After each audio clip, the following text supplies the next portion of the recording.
অদ্ভুত একটা ঘটনা।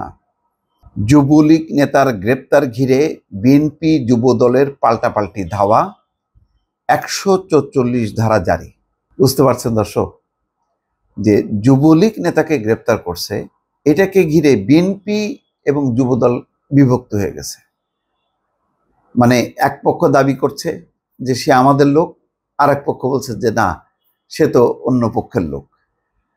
মানে এখন বিএনপি, যুবদল বা ছাত্রদল, তৃণমূল পর্যায়ে তাদের ভেতরে যে সংঘাতের ধরনটাই অদ্ভুত রকমের। মানে কথায় কথায় সংঘাত, নানা ছুতা নাতায় যে যার শক্তি বৃদ্ধির জন্য এমন সব উন্মত্ত প্রতিযোগিতা, এটা অকল্পনীয়। আর যেটা ঘটছে, যে গত 15 বছরে আওয়ামী লীগ, যুবলীগ, তাদের নেতাদের হাতে প্রচুর টাকা।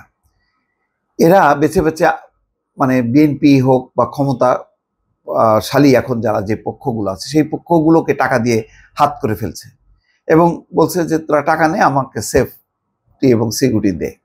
তো তারা তখন তাদেরকে সেটা করছে। এখন অন্য পক্ষ আবার সেটা মানছে না।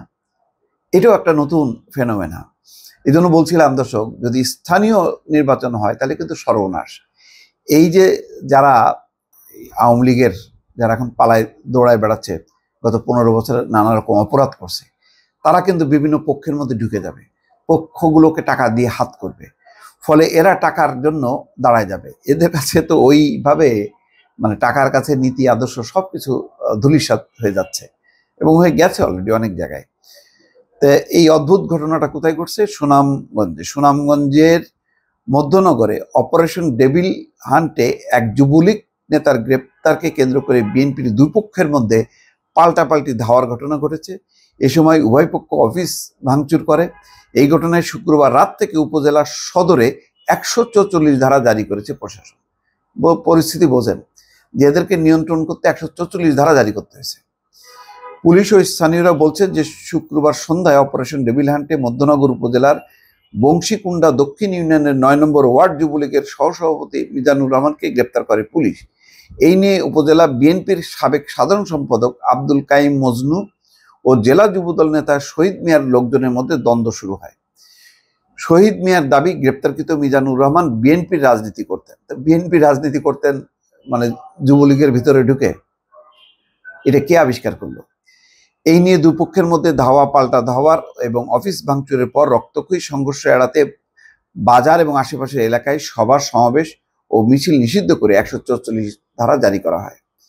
এই বিষয়ে মধ্যনগরে উপজেলা নির্বাহী কর্মকর্তা ও নির্বাহী ম্যাজিস্ট্রেট উজ্জ্বল রায় বলেন, যুবলীগ নেতার গ্রেপ্তারকে কেন্দ্র করে উপজেলা বিএনপির সাবেক সাধারণ সম্পাদক আব্দুল কাইম মজনু এবং জেলা যুবদল নেতা শহীদ মিয়ার লোকজনের মধ্যে দ্বন্দ্ব এবং ধাওয়া পাল্টা ধাওয়া হয়। পরে উভয় পক্ষের লোকজন পাল্টাপাল্টি অফিস ভাঙচুর করে। মানে এক পক্ষ ভাঙলো বিএনপি অফিস, আরেক পক্ষ ভাঙলো যুবদলের অফিস। বাহ, কি চমৎকার বিষয়! কি যুবলীগ নেতাকে কেন গ্রেপ্তার করা হলো? এটা তো তাদের জন্য খুশির কথা। আমি এর গত 15 বছরে শুনি নাই যে যুবদল বা বিএনপির কোনো নেতাকে গ্রেপ্তার করছে, এই কারণে আওয়ামী লীগের ভেতরে দ্বন্দ্ব শুরু হয়ে গেছে। কি আর বলবো। যাক, এখন পুলিশের পক্ষ থেকে বলা হচ্ছে বাজারে পুলিশ মোতায়েন করা হয়েছে, পরিস্থিতি বর্তমানে স্বাভাবিক। রাত 12টা থেকে ৪৪ ধারা জারি হয়েছে। পরবর্তী নির্দেশনা না দেওয়া পর্যন্ত জরুরি অবস্থা বলবৎ থাকবে। ভালো থাকবেন। আল্লাহ হাফেজ।